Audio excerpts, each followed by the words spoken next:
Hello everyone, welcome to my channel. Today we are going to be discussing something very important. But before we proceed, please, the only way you can support this channel to grow is by liking this video and subscribing. Ensure you also turn on notifications so that you'll be the first to know when I drop a new video. Now let's talk.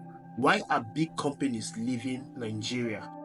If you were to search on Google for the 10 largest economies in Africa, the list we have Nigeria sitting right at the top with a GDP of $477.38 billion in 2023. But then you turn on the news and you see this: Unilever, GSK, Sanofi Advantis, Bold Food, Jumia Food, Equinox, Procter and Gamble have all closed operations in Nigeria. Wait, what's going on? Why are these big foreign companies leaving the largest economy in Africa? Here in this video, I will show you what companies are leaving, why they are leaving, and how this will affect you, the average Nigerian consumer. Over 7 multinationals have decided to quit Nigeria between January 2023 and now. Top on that list are Unilever, the producers of products such as Omo detergent, as well as Sunlight and Lux. Few months after Unilever decided to leave, another giant, GSK plc, a British multinational pharmaceutical and biotechnology company, announced an end to manufacturing operations in Nigeria. To put this in perspective, GSK is the second largest drug producer in Nigeria.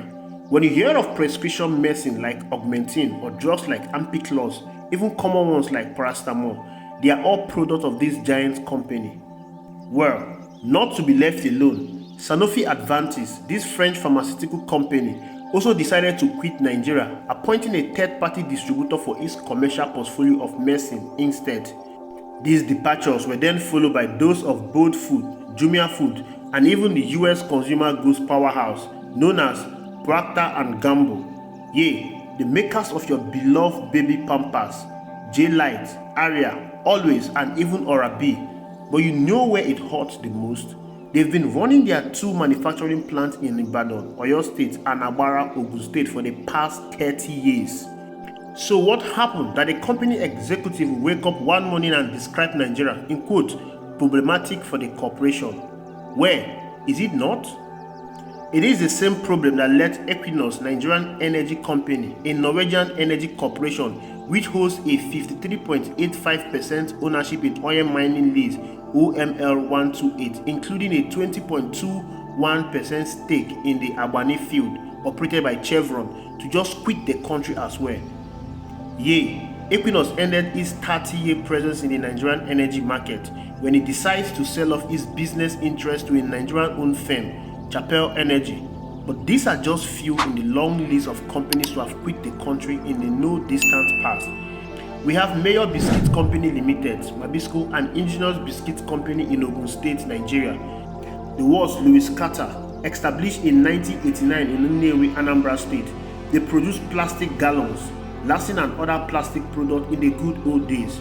There was Mock Enterprise, once one of the biggest bottled or sachet water companies in Sango Ota, Ogun State. Mock Enterprise closed down in 2021.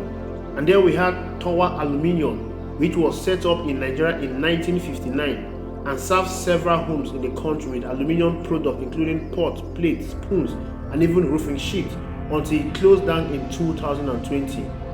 Technoflex was a player in the industrial plastic sector until Nigeria happened to them in 2016. They had to close down due to rising production costs. Remember Advanced Medical, one of the largest pharmaceutical companies in Nigeria? It lost its assets due to bad debt.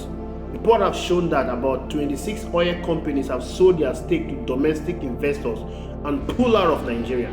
These include influencer giant companies like Share, ExxonMobil, and even Eni. And that leaves us with a very painful question you are battling with right now. Why are these companies leaving? When the US consumer goods giant Procter and Gamble decided to quit, the reason they gave was that it was difficult to do business in Nigeria as a dollar-dominated organization. But what does that even mean? The first challenge, as highly highlighted by this foreign multinational, is acute scarcity of foreign exchange in Nigeria. Some of these companies need dollars to import raw materials that are not locally sourced. But as it turns out, dollars are more readily available to politicians and their cronies than to business people. Another challenge being faced by these companies is the continual devaluation of the naira. These companies are making terrible losses as a result of this continual devaluation of the naira. GSK, for example, before it announced its exit from Nigeria, saw its half-year revenue decrease to 7.75 billion naira from 14.75 billion naira. 14.75 billion. One of the few companies left. One of the few companies left. 104 billion naira devaluation. Between 2015 and 2023, the Nigerian manufacturing sector has lost more than 200 factories, according to Datafy investigations.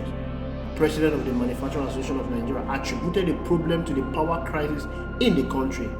According to data collected, manufacturers in Nigeria spent 144 billion naira on alternative energy source in 2022 alone. But that is not even the worst part.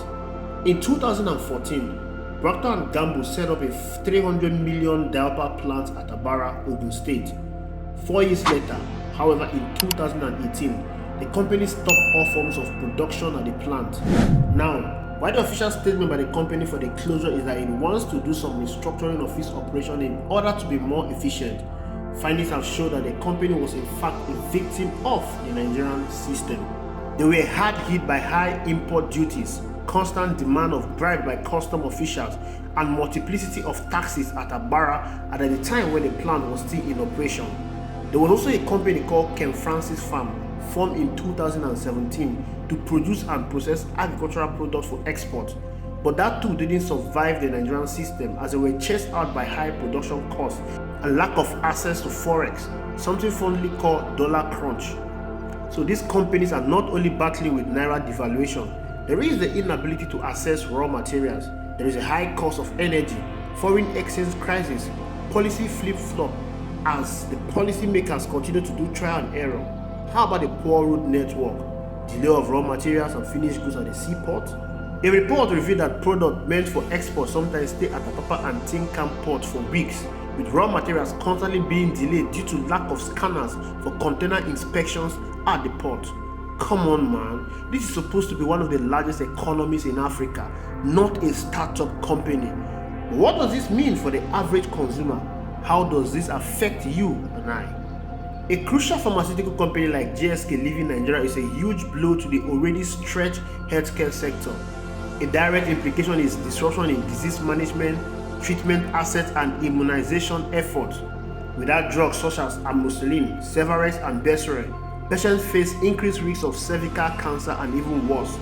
Disease control could be a challenge when there are disruptions in the supply chain for essential medicine. People with chronic medical conditions may die as a result of interrupted treatment. Asthma patients are already complaining of the high cost of drugs such as Seroquel that we call inhaler. How about the climbing unemployment rate?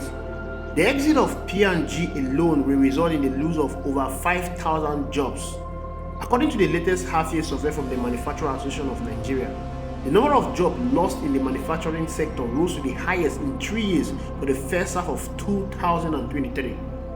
The number increased by 108.7% to 3,567 in the first half of 2023 from 1,709 in the second period of 2022. GSK left Nigeria with a market capitalization of 22 billion. The company had over 400 highly technical workers, microbiologists, biochemists, chemists, dentists, doctors, etc., and more than 1,000 other staff. Now he said around 160 of these employees will be laid off as a result of the shift in business strategy in Nigeria. With the rising inflation, how will people survive without jobs? With a market size of $50 million, P&G was a significant investor in the Nigerian economy. Its withdrawal suggests a loss of faith in the Nigerian business environment, a signal that could influence the decision of other foreign investors if they ever consider Nigeria as a viable market for their product. Now, consider a scenario where people are unable to access medical supplies and essential drugs, no job, rising inflation and depleted foreign exchange reserves, and the current food shortages and the increase in prices of basic household items. What do you think will happen? What will happen to the crime rate in the country?